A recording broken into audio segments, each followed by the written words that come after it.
Express, posible ba may ilang bahagi ng laro ni Kai Sotto na bagay sa basketball identity na iniwan ni Dirk Nowitzki sa Dallas? Linawin natin agad. Walang official na balita na kinukuha ng Mavericks si Kai at napakalayo pa niya sa achievements ng NBA champion and Hall of Famer. Pero kung skills at potential ang pag-uusapan, isang sobrang tangkad na big man na komportableng humawak ng bola, umasa at tumira sa labas, may dahilan kung bakit interesting pag-aralan ang ideyang ito. Hindi naging ordinaryong 7-footer si Dirk. Binago niya ang pananaw sa power forward dahil pinagsama niya ang perimeter shooting, face-up attack, footwork, and interior scoring. Sa kanyang championship season noong 2010-11, umabot sa career high 51.7% ang field goal shooting niya habang patuloy na ginagamit ang kanyang outside touch and post game. May ilang katangiang kahawig nito kay Kai sa konsepto. 7'3" ang Filipino center, kaliwete.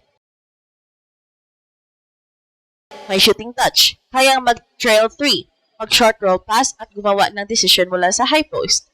Ngunit hindi ibig sabihin na bagong Dirk na agad siya. Mas natural na center si Kai, samantalang si Nowitzki ay elite scoring forward, naging isa sa pinakamahusay na shooters sa NBA history. At hindi rin bakante ang frontcourt ng Dallas. Nasa roster sina Derek Lively II, Daniel Gafford, Horace Johnson Jr., Moses, Dwight Powell, and stretch-capable big man na si Santi Aldama. Kaya ang tunay na tanong ay hindi kung papalitan ni Kai si Dirk. Ang tanong, kaya ba niyang gamitin ang kanyang unusual size and developing perimeter skills para maging modern floor spacing center at makukuha ng pagkakataon sa organisasyong matagal ng bukas sa international talent? At sa tuwing may napakalakas na international big man na marunong tumira sa labas, halos automatic nang lumalabas ang pangalan ni Dirk Nowitzki, lalo na kapag Dallas Mavericks ang pinag-uusapan. Pero mahalagang ilagay natin ito sa tamang konteksto dahil madaling maging misleading ang salitang next Dirk. Walang makatarungang paraan para sabihin na si Kai na agad ang susunod na Dirk Nowitzki. Si Dirk ay NBA champion, Finals MVP, regular season MVP, 14-time All-Star at isa sa pinakamataas na scorer sa kasaysayan ng liga. Hindi lamang siya matangkad na marunong tumira, isa siyang generational offensive player na binago ang geometry ng NBA offense. Ang kanyang one-legged fadeaway, high-release jumper, face-up game, at kakayahang mag-score mula sa post hanggang 3-point line ang naging blueprint para sa maraming modern stretch forwards. Kaya kapag sinabi nating may Dirk-like elements ang laro ni Kai, hindi ito paghahambing sa resume. Hindi rin ito prediction na magiging MVP siya. Ang pinag-uusapan lamang ay ilang physical and stylistic ingredients. Una, pareho silang unusual ang combination ng height and shooting touch. Hindi common ang isang 7'3" player na komportableng humawak ng bola sa perimeter, tumira mula sa mid-range at mag-attempt ng 3-pointer. Sa kaso ni Kai, nakita na natin sa iba't ibang stages ng kanyang career na hindi lamang siya traditional rim running center. Kaya niya mag-pick and pop, mag-trail sa transition, tumanggap ng bola sa elbow at maghanap ng cutter. May pagkakataon din kaya niyang mag-put the ball on the floor mula sa face-up position. Dito nagiging interesting ang developmental comparison. Ang malaking advantage ng isang player na kasing taas ni Kai ay hindi kailangang sobrang bilis ng release kung malinis ang mechanics at mataas ang release point.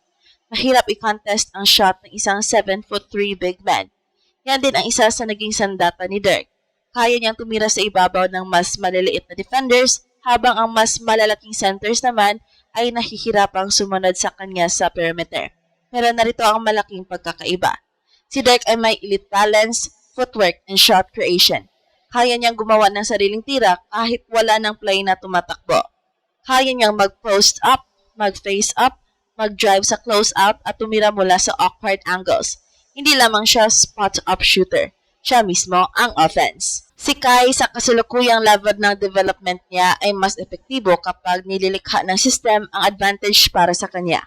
Mas dangerous siya bilang screener, roller, popper, and secondary passer kaysa primary isolation scorer. Hindi pa niya napapatunayan na kaya niyang gumawa ng consistent offense laban sa NBA-level defenders. Yan ang dapat niyang paunlarin kung gusto niyang maging higit pa sa traditional backup center. Ikalawa, may passing feel si Kai na pwedeng maging valuable sa modern offense. Hindi palaging makikita sa box score ang passing ability ng isang big man. Ang mahalaga ay kung gaano siya kabilis makabasa ng defense. Kapag nag-short roll siya pagkatapos ng screen, kaya ba niyang hanapin ang corner shooter? Kapag na-double team siya sa post, kaya ba niyang makita ang cutter? Kapag nasa top of the key siya, kaya ba niyang magbigay ng dribble handoff at gumawa ng tamang follow-up decision? May flashes si Kai sa mga bahaging ito. Hindi siya Nikola Jokic level passer. Siyempre, ngunit hindi rin siya black hole na otomatikong titira kapag nahawakan ang bola. Kaya niyang maging connector. Ikatlo, may tunay siyang rim protection value dahil sa kanyang height at length. Dito mas natural ang laro ni Kai kaysa kay Dirk. Si Nowitzki ay hindi pangunahing rim protector ng Dallas. Si Kai dahil sa kanyang 7'3" frame ay may kakayahang baguhin ang tira kahit hindi siya makakuha ng block. Kapag tama ang positioning niya, pwede niyang palitin ang driving lanes at pilitin ang guards na baguhin ang release. Ngunit ito rin ang pinakamalaking test niya sa NBA context. Ang Dallas at ibang NBA teams ay hindi lamang titingin sa blocks.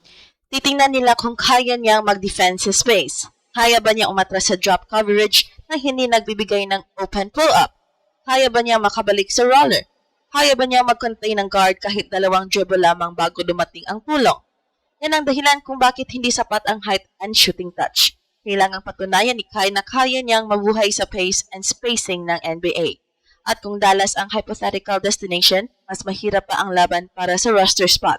Ang official na Mavericks roster ay meron ng maraming frontcourt players, kabilang sina Derek Lively II, Daniel Gafford, Dwight Powell, Moses, rookie Morris Johnson Jr., and Santi Aldama. Meron ding versatile forwards tulad ni Cooper Flagg and PJ Washington. Ibig sabihin, hindi kailangan ng Dallas ng isa pang ordinaryong center. Kung magkakaroon man ng theoretical chance si Kai, kailangan niyang magpakita ng bagay na hindi kayang ibigay ng ibang big man. Extreme size na may shooting, passing, and interior presence. Doon lamang magkakaroon ng tunay na saysay ang Dirk-inspired comparison. Ka-express, bakit interesting pa rin pag-usapan ang Dallas bilang basketball fit kahit wala namang verified offer or kasalukuyang report na konektado si Kai sa Mavericks. Una, may historical connection na si Kai sa organization. Noong 2023, nag-workout siya sa Dallas Mavericks facility bilang bahagi ng paghahanap niya ng NBA opportunity.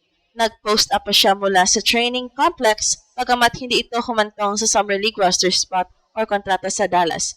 Mahalagang banggitin ito dahil ipinapakita nitong hindi ganap na estranghero ang Mavericks organization sa pangalan at laro ni Kai. Pero 3 taon na ang nakalipas yon. Maraming nagbago sa roster, coaching staff, and front office mula noon. Hindi pwedeng gamitin ang lumang workout bilang ebidensya na interesado pa rin ang Dallas ngayon. At ito ang Express Info kung saan bawat kwento ginulat ang mundo. Don't forget to like and subscribe.